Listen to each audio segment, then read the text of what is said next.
What's up guys, Kenny Stanford here. I'm gonna take you through the movement standards for the movements at the Grit Games this year so that we make sure everybody knows exactly what's expected.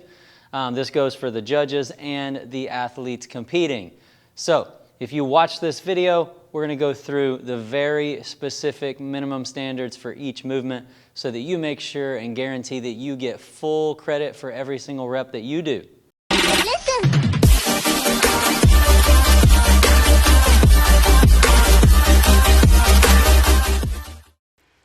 Over the shoulders, you must bring the bag from the ground up and over your shoulder. When the bag is going over your shoulders, your hips need to be at full extension, completely locked out.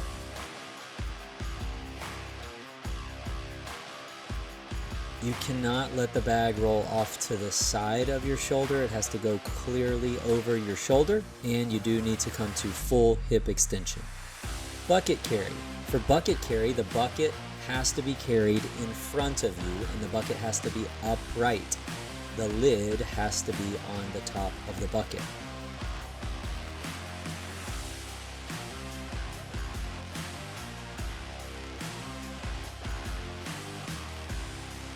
You cannot carry the bucket sideways. You cannot carry the bucket upside down. And you cannot carry the bucket on your shoulder. And this should go without saying, but you cannot roll the bucket either.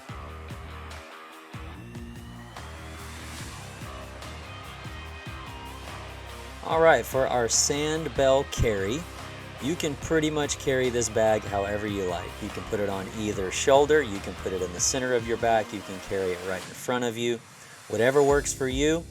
As long as you've got the bag with you when you're moving, just get it done. For the farmer's carry, you must have a kettlebell in each hand, and the kettlebell must be hanging at your side if you are making forward motion. You cannot just grab one kettlebell at a time and move forward. You have to have a kettlebell in each hand to make forward motion. And again, your hands must be hanging at your side. For burpees, you start from the standing position, standing all the way up.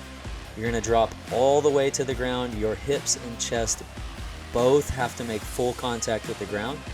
When you come back up, you need to go to full hip extension. Your hips have to lock completely out. Your feet need to come off the ground and your hands have to touch above your head. For every single rep, again, it's chest and hips all the way to the ground. When you get up, full hip extension, feet off the ground, hands must touch overhead. If your chest and hips do not touch the ground, you will not get credit for that rep. And if you do not fully extend your hips, or if you do not get your hands overhead and touch them together, all of those things will cause you to have a no rep, and that rep will not count. For sand bell burpees, very similar to the regular burpees. Your chest and hips, the chest has to touch the bag, your hips need to touch the ground. The difference here is there's no jump. When you stand up, all you have to do is bring the bag over your head.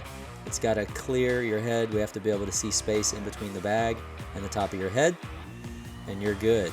For the sand bell overhead hold and or sand bell overhead carry, the bag we must be able to see daylight in between the top of your head and the bag. When the bag makes contact with your head, you are out, you are done. For our dead hang, you can choose any grip you like. You can do a switch grip, you can do an overhand grip, you can do an underhand grip. The key here is once your feet come off the ground, you cannot shift the weight in your hands. It cannot be visibly shifting. So if you make an adjustment and your hand even slightly comes off the bar and is not in full contact, we're going to call you and you will be out.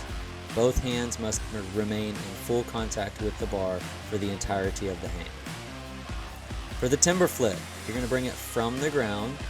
You are going to lift it up and you are going to walk it over. It needs to go up and over in a straight line.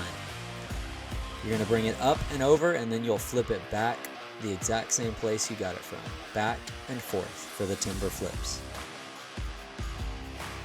Remember, you will have a judge with you at all times. They are there to make sure and hold you accountable. They're also there to make sure that you are doing the reps correctly, and they will correct you and tell you what you need to fix if you are not. But it is important that you know the minimum standard before you get there. So that's what this is all about. That judge is also there to help you make sure you know where to go and what obstacle is next during those parts of the event. Please don't argue with the judge. It's only going to cost you more time, and it could cause you to be disqualified from the event. Make sure you take a look at our rule book and that you go through that entire document and make sure you understand everything. The Grit Games is a long day of competition. There are a lot of moving parts, and the more that you understand what's happening, the better the event will go for us all. And we realize that you may have done these movements before at your gym during workouts or in other competitions.